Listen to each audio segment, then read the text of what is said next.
Hi friends, Mukhtar Joshi या व्हिडिओमध्ये आपण आज म्हणजे 10 फेब्रुवारी 2025 रोजी महिला व बालविकासचा पेपर झालेला आहे। तर सकाळच्या शिफ्टमध्ये जो पेपर झालेला आहे त्याचा पेपर पॅटर्न कसा होता त्याची माहिती या व्हिडिओमध्ये पाहणार आहोत।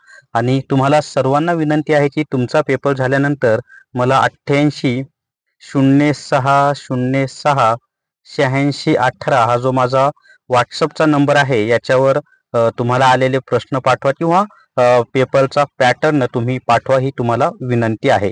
तर या व्हिडिओला सर्वांनी लाईक करा, शेअर करा आणि विठ्ठल जोशी हे आपलं यूट्यूब चॅनल सबस्क्राईब करा।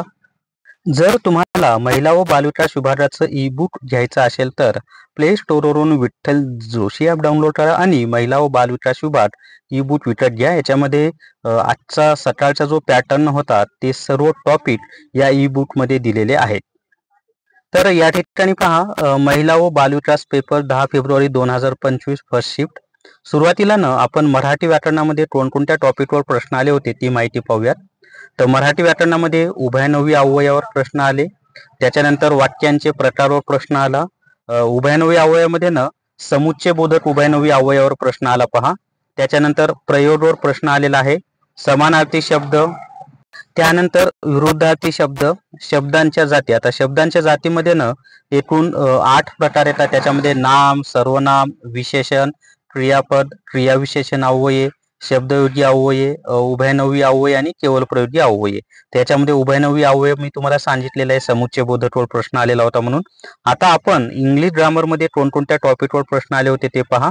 तर त्याच्यामध्ये पॅरा जंबलवर प्रश्न आले होते, त्याच्यानंतर स्पॉट द एरर ज्याला आपण फाइंड द एरर असं सुद्धा म्हणतो, टेन्सवर प्रश्न आला होता। त्याच्यानंतर फिल इन द ब्लँक्स याच्यावर सुद्धा प्रश्न आला होता।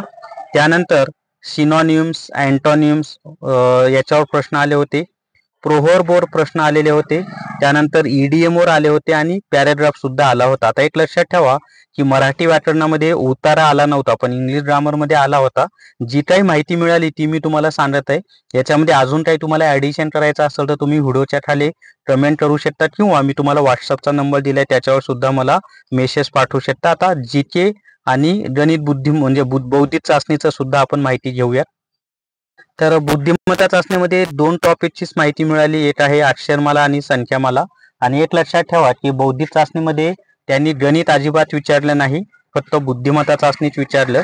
त्याच्यामध्ये बैठक व्यवस्था पण विचारलेला असू शकतं, तसंच तर्क व अनुमान सुद्धा असू शकतं। अजून कोणी पेपर दिला असेल तर माहिती द्या कमेंट करून। सामान्य ज्ञानमध्ये सर्वात जास्त प्रश्न हे चालू घडामोडीवर होते आणि चालू घडामोडी कोणत्या तर 2024च्या चालू घडामोडी, यावर चालू घडामोडीवर सर्वात जास्त प्रश्न होते।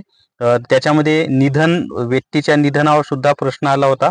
त्याच्यानंतर आधुनिक भारताच्या इतिहासावर प्रश्न होता, विदा सावरकर यांच्यावर प्रश्न होता। त्याच्यानंतर भूगोलमध्ये हवामानावर एक प्रश्न विचारला होता, राज्यघटनेमधील कलमवर एक प्रश्न होता, तसंच योजना सुद्धा त्यांनी विचारलेल्या होत्या। तर एवढी माहिती आजच्या पहिल्या पेपरच्या शिफ्टची समजलेली आहे। अजून काही माहिती मिळाली तर नंतरच्या व्हिडिओमध्ये दिली जाईल। तर जर तुम्हाला महिला व बालविकास विभागाचं ई बुक घ्यायचं असेल तर प्ले स्टोरवरून विठ्ठल जोशी ॲप डाउनलोड करा आणि महिला व बालविकास विभाग ई बुक विकत घ्या।